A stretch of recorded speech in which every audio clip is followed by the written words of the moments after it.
ಖಾಸಗಿ ಬಸ್ಸೊಂದು ಬಾಳೆಹೊನ್ನೂರಿನ ರೋಟರಿ ಸರ್ಕಲ್ನಲ್ಲಿ ಹೋಗ್ತಾ ಇತ್ತು ಬೆಂಗಳೂರಿನಿಂದ ಶೃಂಗೇರಿಗೆ ಹೋಗ್ತಾ ಇತ್ತು ಪ್ರೈವೇಟ್ ಬಸ್ಸು.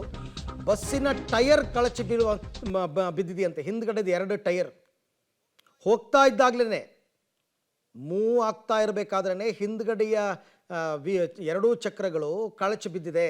ಪ್ರೈವೇಟ್ ಬಸ್ ಅದು. ದೃಶ್ಯದಲ್ಲಿ ತಾವು ನೋಡ್ತಾ ಇದ್ದೀರಾ. ಆ ಟೈರ್ ಕಳಚಿ ಬೀಳುವ ದೃಶ್ಯ ಕೂಡ CCTV ದೃಶ್ಯ ಕ್ಯಾಮ್ರಾದಲ್ಲಿ ಸರಿಯಾಗಿದೆ. ನೋಡಿ ಅಲ್ಲಿ ರಾತ್ರಿ ಹೊತ್ತು. ಇದು ಬೆಂಗಳೂರು ಟು ಶೃಂಗೇರಿ ಹೋಗ್ತಾ ಇದ್ದ ಬಸ್. ಬಾಳೆಹೊನ್ನೂರು ಹತ್ರ ಹಿಂಗಾಗಿದೆ. ಒಂದು ಕಡೆ ಮಳೆ, ಇನ್ನೊಂದು ಕಡೆ ಈ ಥರ ಸಮಸ್ಯೆಗಳು, ಪ್ರಯಾಣಿಕರಿಗೆ ತೊಂದರೆ. ಆಮೇಲೆ ಅವರು ಏನೋ ಬೇರೆ ಆಲ್ಟರ್ನೇಟ್ ವ್ಯವಸ್ಥೆ ಮಾಡಿರ್ತಾರೆ. ಸರಿಯಾದ ಮೇಂಟೆನೆನ್ಸ್ ಇಲ್ಲ ಬಸ್ಗಳದ್ದು ಅಂತಂದಾಗ ಹೀಗಾಗತ್ತೆ.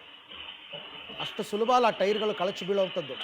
ಬಸ್ಗಳ ಟೈರ್, ಅದರದ್ದು ಹಿಂದ್ಗಡೆ ಟೈರ್ ಆದರೂ ಕಳಚಿ ಬಿದ್ದಿದೆ ಅಂತಂದರೆ ತುಂಬ ನೆಗ್ಲಿಜೆನ್ಸ್ ಇದು ಅಷ್ಟೇ.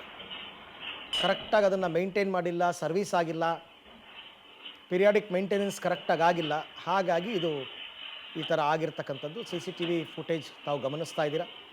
ಬಾಳೆಹೊನ್ನೂರಿನ ಹತ್ರ ರೋಟರಿ ಸರ್ಕಲ್ನಲ್ಲಿ ನಡೆದಿರುವಂತಹ ಘಟನೆ.